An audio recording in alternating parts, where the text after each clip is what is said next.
If you think Black Lives Matter is simply warping students' minds with politics, you better think again. During a Black Lives Matter training seminar, social justice educators literally summoned ancestral spirits and holistic energy, pushing paganism on young students and forcing them to chant along. I discussed this today with our international correspondent, Alex Newman. I'm Dr. Duke, she's Katie, and this is The Dr. Duke Show.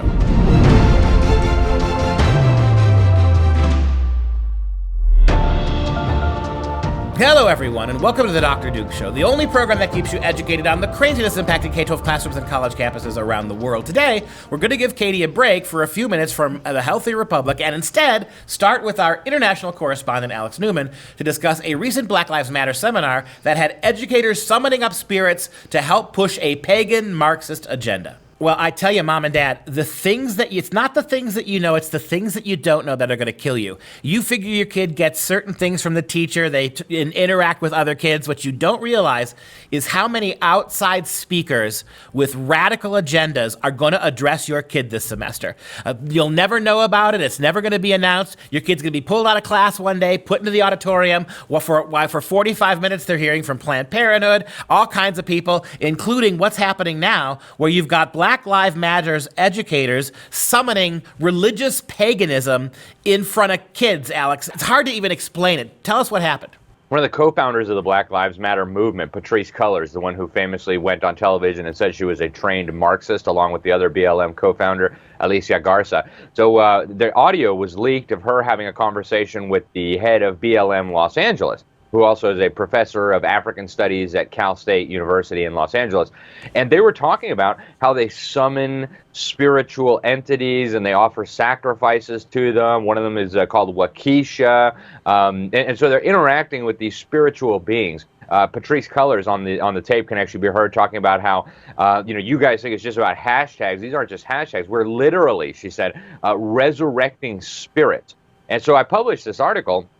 And then suddenly somebody sends me a video of these BLM, Black Lives Matter educators during a Black Lives Matter curriculum week where they're literally training teachers at Howard University and how to bring in BLM to their classroom. And he starts teaching them a chant, summoning these ancestor spirits. And so he tells them, and we can show the video, he tells them to, think of an ancestor in your head. It could be one of your ancestors, it could be a civil rights person or whatever. And then they do this weird chant where they say the ancestors are watching. I know they're watching. And then he says, speak the ancestor into the room. So, I mean, these are actual pagan witchcraft practices. As a black activist and attorney, Abraham Hamilton, explained, these come from the Yoruba religion called Ifa, where they would summon their ancestral spirits and sacrifices to them. But, I mean, if you read your Bible, this is all very strictly condemned as witchcraft, necromancy, and on and on. It's very, very dangerous. It's very, very bad news. Christians ought to be appalled and horrified. And, yeah, that's what they're teaching teachers. And I'm going to ask you to hold an ancestor in your head right now. So ancestors watching, I know they're watching. Ancestors watching, I know. Now call out your ancestors into the room, loud so we can hear you. Ella Baker. It only took us 5 minutes to shift the energy in this space together. Yeah, and that's some pretty shocking stuff, Alex. Having watched that video, what do you conclude? That the public school system is now completely controlled by the enemies of God, by the enemies of Christ, and for Christians and for Jews and even for Muslims. Muslims very strongly reject these pagan practices and these communications with spiritual ancestors. This is an absolute outright betrayal. Christian parents, Christian taxpayers sending their Christian children to school, and then you're exposing the children to witchcraft and paganism. It's absolutely unconscionable. If they had the kids praying the Lord's Prayer or doing the Ten Commandments, ACLU would be all over this. And yet when we're summoning pagan demonic spirits, suddenly nobody wants to say anything. Yeah, that's the important point here, Mom and Dad. You need to recognize that this is a war on monotheism.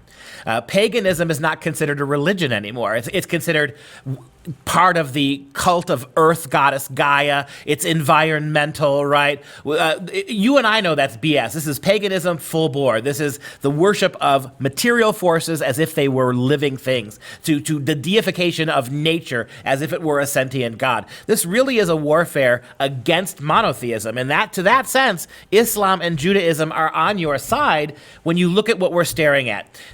I've made this point for many years now. We are not turning out atheists from the public schools. We are turning out pagans. We are moving back to that pagan world because that fits the environmentalist, globalist narrative to a T.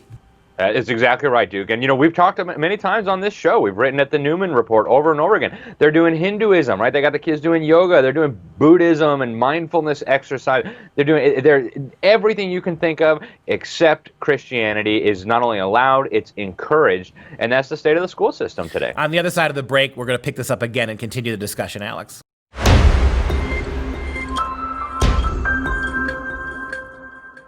Back again with Alex Newman. And Alex, this is really shocking to me. We have a situation where not only are they bringing Black Lives Matter nonsense into your kids' classroom, teaching teachers how to teach that stuff to your kids, they're actually tying it to these quasi-religious pagan rituals, right? Where they're chanting, where the BML educators insist that all the young teachers in the room chant along with them to sort of conjure up this spirit energy in the room.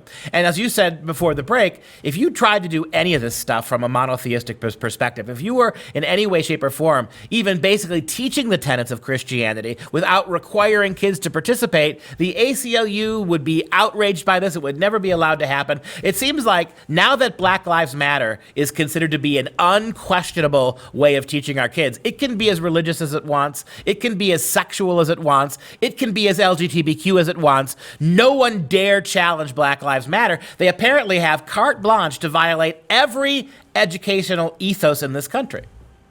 They do, and that's the plain fact. And this stuff is ubiquitous now. It's in conservative school districts. It's in very conservative states. It's everywhere.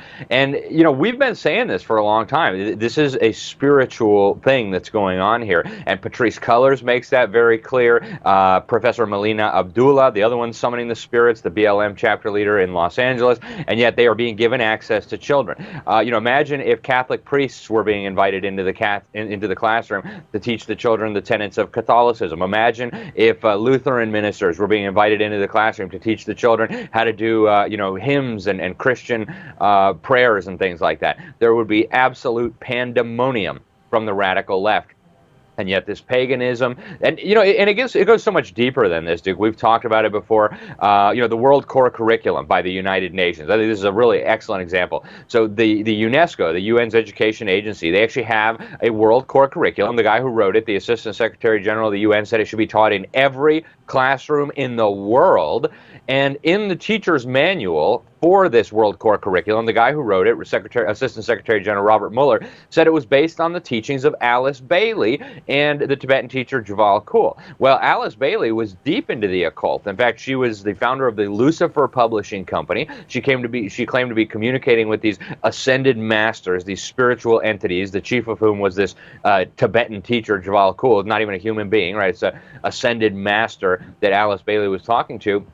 And for Christians, this has paganism, this has demonic, this has witchcraft, sorcery written all over. These things are all strictly prohibited in the Bible, which really is at the foundation of what America once was. So we are rapidly moving away from that, and the consequences, I think, are going to be devastating. Look at any pagan society in human history: Aztecs, Vikings, Mayas, Hinduism. Take your pick and tell me which one of those societies you want to live in, because that's where we're headed. Well, and there's a great book in the 20th century that was written just about this, including the resurrection of spirit gurus. It's called That Hideous Strength. It is the third book in C.S. Lewis's trilogy, Space Trilogy, and you don't even need to read the first two books. If you have a chance to pick up, Mom and Dad, That Hideous Strength, it is an incredible read about how exactly what Alex just said was happening. Now, Lewis wrote this back in the 1940s because he saw what was coming. You blend a little bit of scientism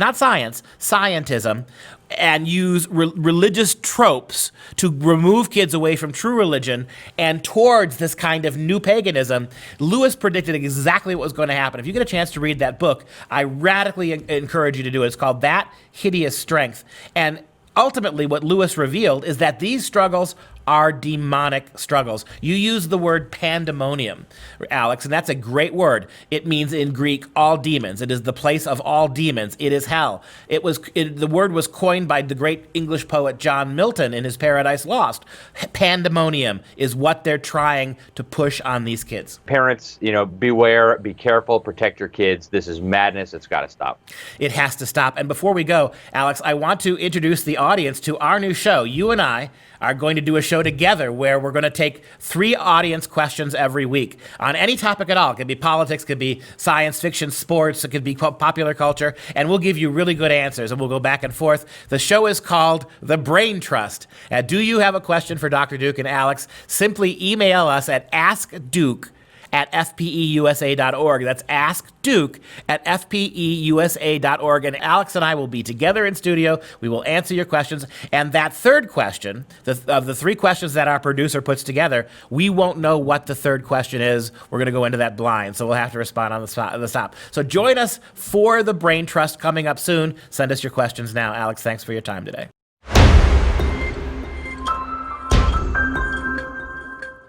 Joined now by Tina Griffin, the counterculture mom. Tina, thanks for joining us today. Hey, thanks for having me. Well, we've got a pretty outrageous story. There's a pulpy kids novel that's not really a kids novel. It's called After We Collided, introducing all sorts of radical sexual issues to young adolescent kids. But now it's going from a book to a movie. Talk about what's happening here. Yeah, it's like, what next? There are positive things we're going to be talking about here at the end for options for our teens. But the thing is, pop culture is making all these amazing films, what they think is amazing, out of the books. And they make it look enticing. They have a lot of sex scenes. There's oral sex in this movie coming out. It's called After We Collided. And they make it look so exciting that all these kids are reading the books. Then they want to go see the movie. In fact, the first movie that came out after the book, called After, was released, so many fans fell in love with the different characters in the novel and the movie that they actually were pounding Anna Todd, the author, can you please make it an R-rated movie for the second time around? So she did. All geared towards teens. There's oral sex throughout this movie coming out, and it's going to be released on October 2nd. So I want to let parents know that when our kids are reading these kind of books and fall in love with these characters, it happens almost every single time. As more sex is added, now it's oral sex, no pregnancies are revealed, no STDs are revealed in these movies, and now these kids are becoming big fans of a series that Counterculture Mom gives 2 thumbs down on. Yeah, and so Mom and Dad, you understand what's happening. Because of Common Core and earlier iterations of Common Core, they've really stripped your kids' English class of literature. They're not reading the great books anymore. They're not reading what you and I read, great, engaging great ideas, broad concepts. Instead, all that literature has been replaced with smutty pulp fiction, really, about anti-bullying, about transgenderism, about homosexuality, in this case about radical sex for really young people. And so now it's going from book. The kids are getting titillated with that. Planned Parenthood's behind a lot of this. And now Hollywood is answering the bell by taking this stuff and making it even more sordid. Take a look at the trailer for this movie and remember who it's being geared to. Basically late middle school kids and early high school kids. The entire world is a collection of memoranda that she did exist and that I have lost her. This is our story, Tessa's and mine. We're like an addiction to each other with equal parts pleasure and pain. You hurt me and I can't forgive you. Tessa, I want another chance. I'll try, whatever it takes. There's no one else for me, Tessa. No one. You would, 10 years ago, you would not have got that passed as PG-13, let alone for audiences as young as this audience are being targeting.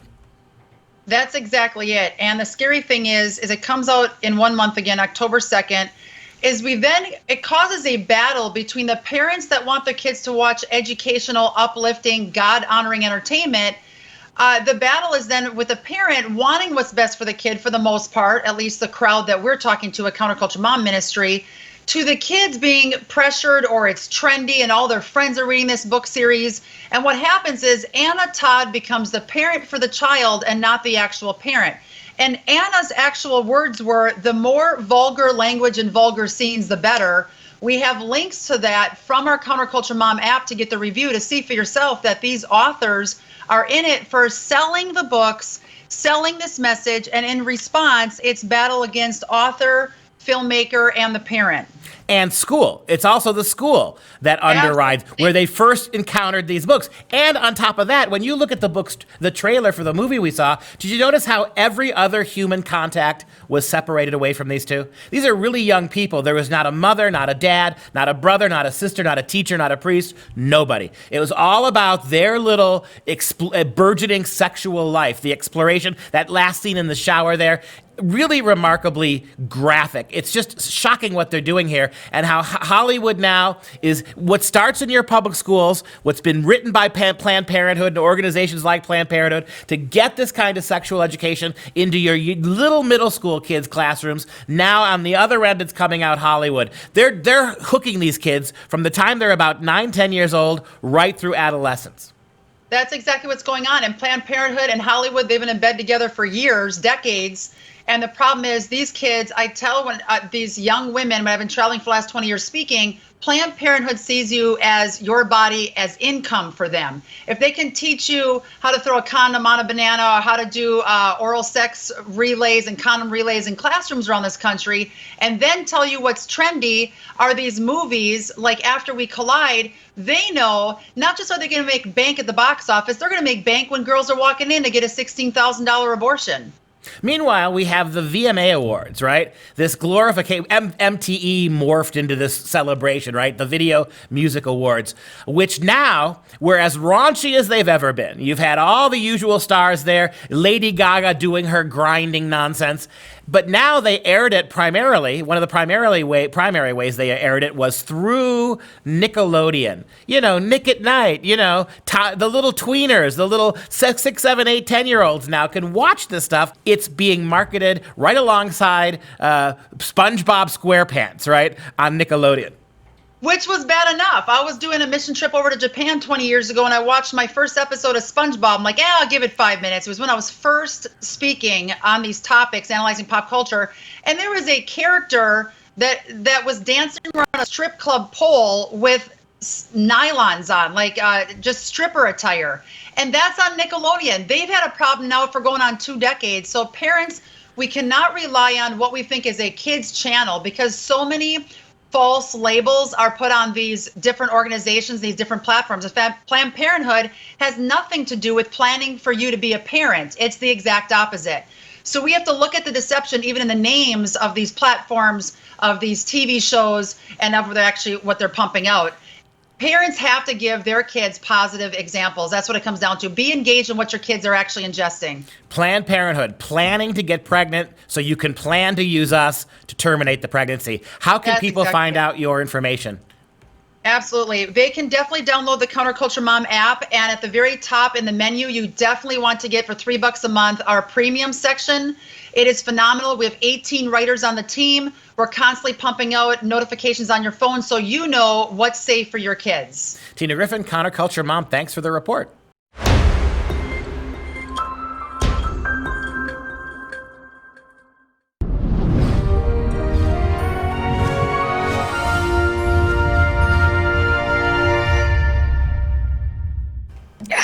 What a relaxing time off. But I'm back now and it's time for some real education. Since 1994, the Museum of Bad Art has been dedicated to bad art. Their self-proclaimed statement of purpose is to bring the worst of art to the widest of audiences. Besides their website, the Museum of Bad Art also occupies 3 brick-and-mortar galleries in the greater Boston area. The museum houses 600 works of non-art and boasts that it celebrates the labor of artists whose work would be displayed and appreciated in no other forum. This is really a neat idea. And I, in a way, on the one hand, you might say to yourself, oh God, have we gotten to the point where even bad art has to have its own museum? But I don't see it that way. I see it the opposite way.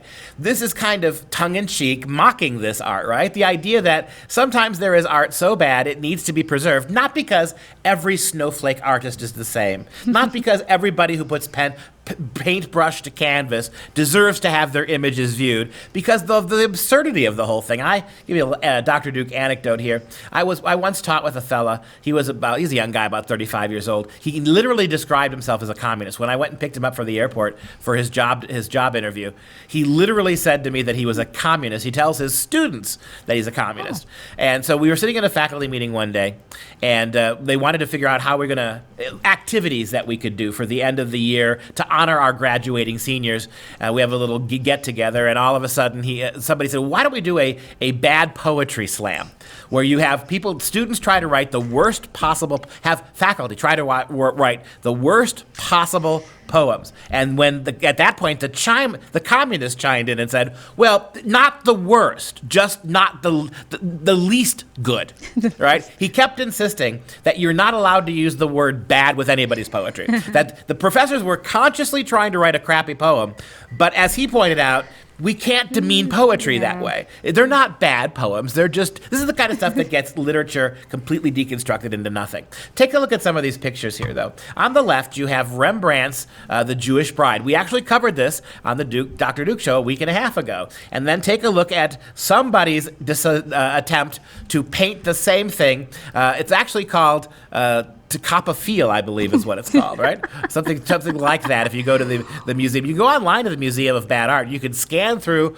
They've got a whole section on nudes. They spell it Noods, nudes, where you can see some really shockingly bad, let's just call it erotic art. Go to the next one. Right? A couple weeks ago, 3 or 4 weeks ago, we did the Death of Marat, and there is the great picture on the left, and there is somebody's rendition of that picture. And instead of a bathtub, apparently they're in a China coffee cup, and there's some weird tornado emanating from the shoulder of the dead person. Oh, and my favorite touch, who's that peeking through the shower curtain in the back? So you get the great artist, and you got the crappy artist. Are you ready for my favorite? Go to the next one. Now, the picture on the right is in the Museum of Bad Art, and the one on the left is too. Because take a look at them. Equally stupid. How much money did it cost Obama to get his portrait? He chose the artist for this. Him and Michelle were all behind this. Absolutely ridiculous portrait. Well, is it ridiculous? Does that not sum up the 8 years of the Obama administration? I mean, it really is kind of perfect. It's bad art elevated to the White House. A lot of people believe that painting of Obama was modeled to some degree on the one that you see on the right there. So what happens when postmodernism meets the presidency? You see the kind of garbage that is turned in. All right, as always, you can follow us on Facebook and Parler. And if you have any questions for us, please visit freedomproject.com/askduke and ask away. Now, don't forget the Dr. Duke Show is offered on more than 12 podcast platforms such as Apple, Stitcher, and Spotify. So please subscribe and please leave us that precious 5-star review. Now we're going to wrap things up with the fun fact of the day. While you decide to visit Boston for the Museum of Bad Art, that's what I'm sure brought you there, also take some time to see Boston Common, which is the first park in the country, and it dates back to 1634. Then go to where the first chocolate factory in the country is actually located, or was located, in the Lower Mill section in the Dorchester neighborhood. And it was Walter Baker and Company that started in 1765. They're not there now, but back in 1765. Chocolate! And in the area of the Common, it's not too far a walk before you could get to the bar that was used for Cheers. Not for long. Are they tearing it down? The one, yeah. If Kurt Vonnegut were alive, he'd be sad. And that's going to do it for us today on this show. For Freedom Project, I'm Dr. Duke. She's Katie. Until next time, stay educated, mon ami.